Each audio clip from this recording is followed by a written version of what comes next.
అనగనగా ఒక అడవిలో ఒక సింహం ఉంది. ఆ సింహం ఆ అడవికే రాజు. జంతువులన్నీ ఆ సింహాన్ని చూసి చాలా భయపడేవి. దానికి చాలా మర్యాద ఇచ్చేవి. ఒకరోజు సింహం నిద్రపోతూ ఉంది. అదే సమయంలో ఒక చిన్న ఎలుక ఆడుతూ పాడుతూ అటుగా వచ్చింది. నిద్రపోతున్న సింహం పైకి ఎక్కిన ఎలుక దాని మీద అటు ఇటు పరుగులు పెడుతూ సింహం నిద్రను పాడు చేసింది. సింహం ఒక్కసారిగా మేలుకుని ఎవరు నా నిద్రను భంగం చేశారు అని గర్జించింది. సింహం కోపంగా ఎలుకను తన చేతుల్లోకి తీసుకుని, నా చెయ్యంత లేవు, నీకు ఎంత ధైర్యం, ఇప్పుడే నేను నిన్ను తినేస్తాను అని అంది. సింహం మాటలకు ఎలుక బాగా భయపడిపోయింది.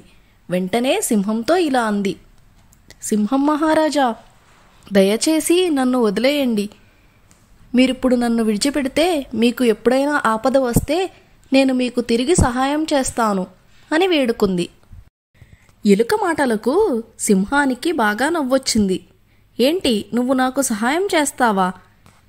నీ సహాయం కోసం కాదు, కానీ నీ మాటలతో నన్ను నవ్వించావు, అందుకే నేను నిన్ను ప్రాణాలతో వదిలేస్తున్నాను అని అంది. దాంతో ఎలుక అమ్మయ్య అనుకుని అక్కడి నుంచి పారిపోయింది.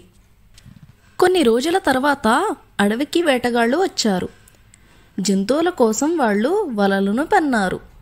అది తెలియని సింహం అటిగా వెళ్తూ ఆ వలలో చిక్కుకుపోయింది. తనను తాను ఎంత విడిపించుకుందామన్నా దానివల్ల కాలేదు. వెంటనే సింహం అరవడం మొదలుపెట్టింది. ఎవరైనా సహాయం చేయండి అని గట్టిగా గర్జించింది. సింహం గర్జన అక్కడ దగ్గరలోనే ఉన్న ఎలుకకు వినిపించాయి.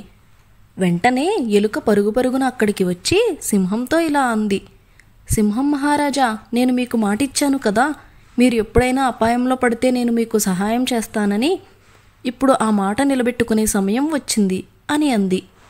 ఎలుక వెంటనే తన చిట్టి పళ్లతో గట్టిగా ఉన్న ఆ వలని కొరికి సింహాన్ని ఆ ఉచ్చు నుండి బయటపడేసింది. సింహం సంతోషంతో, నువ్వు ఆకారంలో చిన్నగా ఉన్నా నువ్వు చేసిన సహాయం మాత్రం చాలా పెద్దది. నీ వల్లే ఈరోజు నేను ప్రాణాలతో ఉన్నాను. ఈ అడవిలో ఎన్ని పెద్ద పెద్ద జంతువులున్నా ఒక్కరు కూడా నాకు సహాయం చేయడానికి రాలేదు. నువ్వు మాత్రం నేను నిన్ను ప్రాణాలతో వదిలేసిన విషయాన్ని గుర్తుపెట్టుకుని నన్ను కాపాడడానికి వచ్చావు. నువ్వే నాకు అసలైన మిత్రుడివి అని అంది. పిల్లలు, ఈ కథ నుండి మనం ఏం నేర్చుకున్నాం? ఎలుక ఆకారంలో చిన్నగా ఉన్నా తనకున్న బలం కొద్దీ సింహాన్ని రక్షించగలిగింది. ఆకారాన్ని బట్టి మనం ఎవ్వరినీ తక్కువ అంచనా వేయకూడదు. ఎవరికి ఉండే బలం వారికి ఉంటుంది.